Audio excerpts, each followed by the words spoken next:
네, 2023년 1월 27일 이정훈입니다.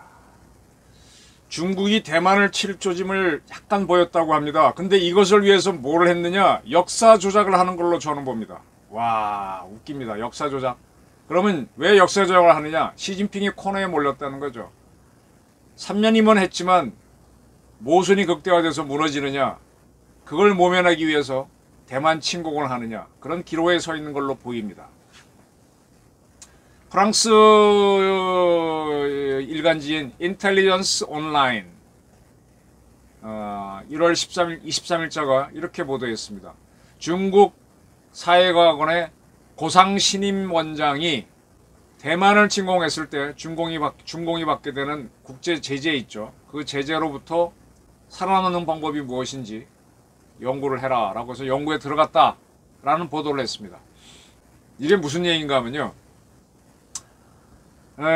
이겁니다.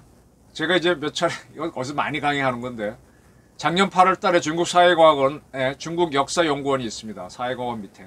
거기에서 명청시기 쇄국정책 문제에 대한 새로운 탐색이란 논문이 나왔습니다. 명청시기, 명나라와 청나라 때 중국이 쇄국을 한 게 맞습니다. 근데 쇄국이라고 하니까 그런데 당시 말로는 해금 정책입니다. 바다 해자 금알금자, 즉 바다를 통한 무역을 금지하는 거죠.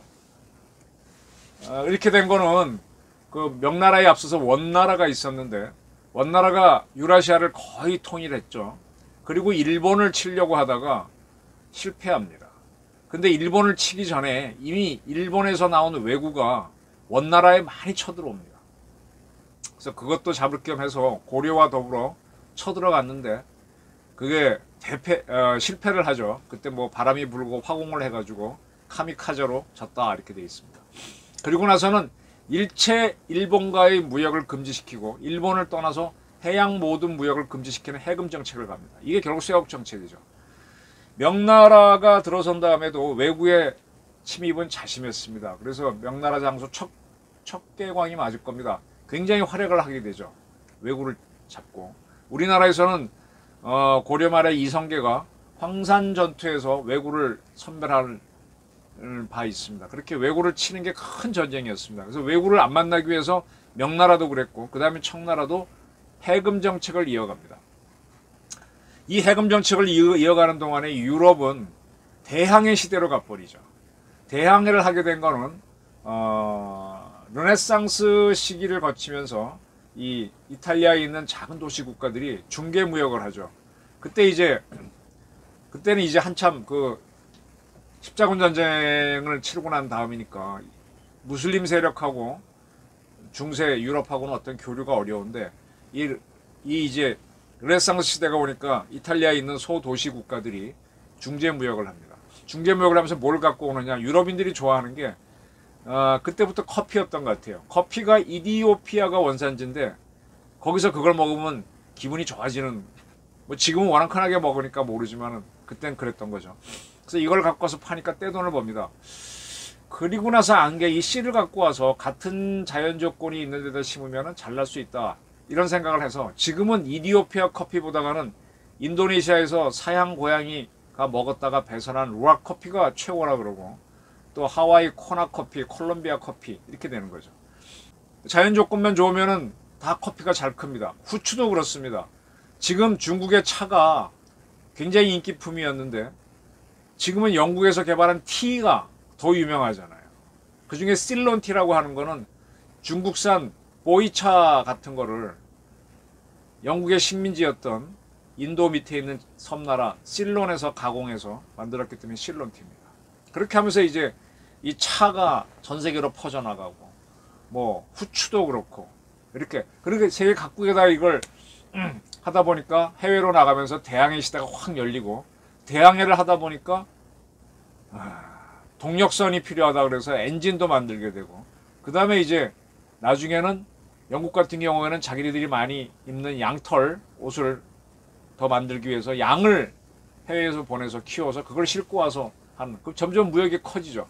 그래서 유럽이 동아시아 국가를 앞서게 되는 게 바로 이때입니다. 유럽은 대항해 시대로 갔을 때 명청 그리고 조선 다 해금 정책을 해서 나중에 유럽 국가에 당하는 겁니다. 그 1842년일 겁니다. 영국이 해군 함대 보내갖고 청나라 군대를 박살내고 강제로 개항하는 게 아편전쟁. 강제로 개항하기 위해서 맺었던 조약이 남경조약입니다. 불평등조약 맺으면서 홍콩도 할양받고 거의 반식민주로 중국을 잡아버리죠. 그 다음부터는 뭐 프랑스, 미국 다 달겨들여서 일본까지 달겨들여서 박살을 내고 우리는 일본이 발겨들여서 박살을 내는 거죠. 그래서 모든 역사학계에서는 해금 정책은 당시 원나라 이후 어떤 국방 정책으로서는 필요했는지 모르지만 국가 정책으로서는 완전 실패한 걸로 보는데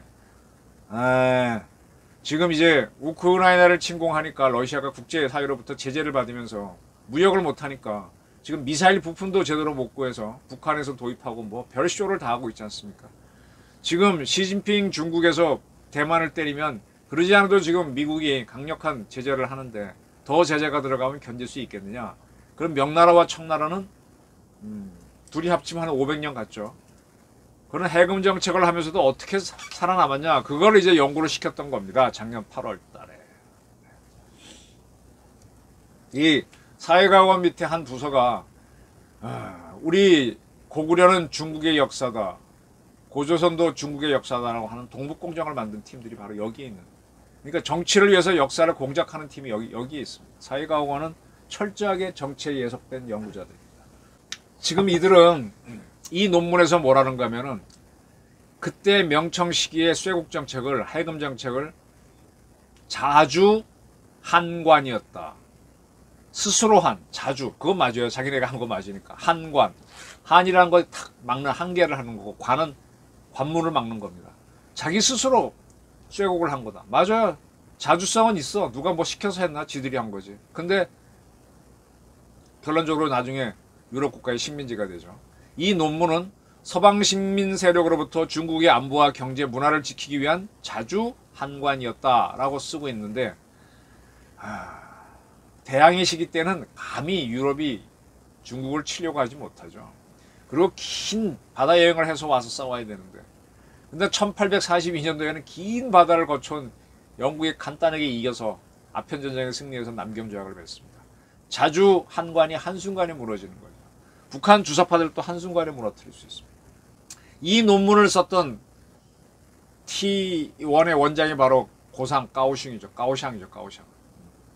그래서 이러한 연구단체였다. 사회과학원에 이건 전형적인 이거는 어영학자들입니다. 그래서 이 까오샹은 경제학자, 역사학자들을 동원해서 중국이 세계로부터 경제 고립을 당했을 때 어떻게 대응할지 역사상으로 찾아라서 그거 찾고 있다는 겁니다. 논문 쓰겠다는 거. 지금 미국에서는 이제 펠로시 하원 의장이 물러서고 메카시, 성이 메카시네요. 케빈 메카시가 하원 의장입니다. 그가 굉장히 반중국 인사인데 대만의 무기 판매를 더 느리자 이런 주장하는 사람인데 조만간 대만을 방문하겠다고 합니다. 3월입니다. 3월에 방문하고 나면 5월에 일본에서 히로시마 겁니다. G20 회담이 열리고 계속 반중국 라인이 형성되죠. 지금 근데 또 하나 흥미로운 거는 지금 대만 총통 대통령인 차이잉원 여사가 조만간 미국을 방문한답니다. 지난 연말에 젤렌스키가 우크라이나 대통령이 미국에 방문했는데 그와 비슷한 방문을 할 가능성이 있다는 겁니다. 이 차이잉원 총통이 미국을 방문하면 이게 이제 95년도에 리덩후이 총통이 방문한 적이 있는데 그리고 나서 중국이 빨끈했었죠. 뭐 전쟁은 하지 못했는데 차이잉원이 방문하면은 중국이 빨끈하겠죠. 그런데 미국의 하원 의장이 또 대만을 방문해 중국은 아주 기분 안 좋을 겁니다. 아주 이제 미국과 차이잉원이 시진핑을 바보로 만든 거죠. 지금 중국에는 전통적으로 대만, 한국, 일본이 많이 투자했었죠. 근데 중국이 하도 저러니까 다 빠져나오고 지금 대만 기업들은 자기 고향이라서 많이 투자했는데 대만 기업들도 거의 빠져나오는 모양입니다. 그래서 뭐 말레이시아, 싱가포르, 필리핀, 뭐 미국 이런 데로 투자한다. 쭉쭉 빠져나갑니다. 경제 봉쇄보다도 이렇게 투자를 줄이고 하는 게 더 힘들 겁니다. 중국 입장에서. 지금 차이잉원 총통이 미국에서 박사학위를 받은 사람이죠. 스탠포드는 아니고 어디더라? 굉장히 좋은 대학인데 영어를 잘합니다. 법학을 했습니다. 우리 윤 대통령처럼. 지금 이분은 여자니까 군대를 안 갔는데 대만에도 우리 육군 특전사 같은 부대가 있거든요.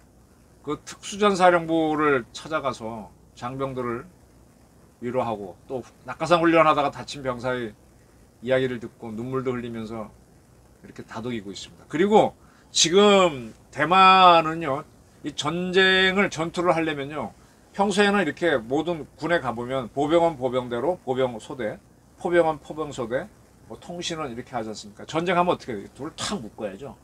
이걸 딱 묶는 게 전투단입니다. 그래서 보통 대대 그러면은 보병 대대에다가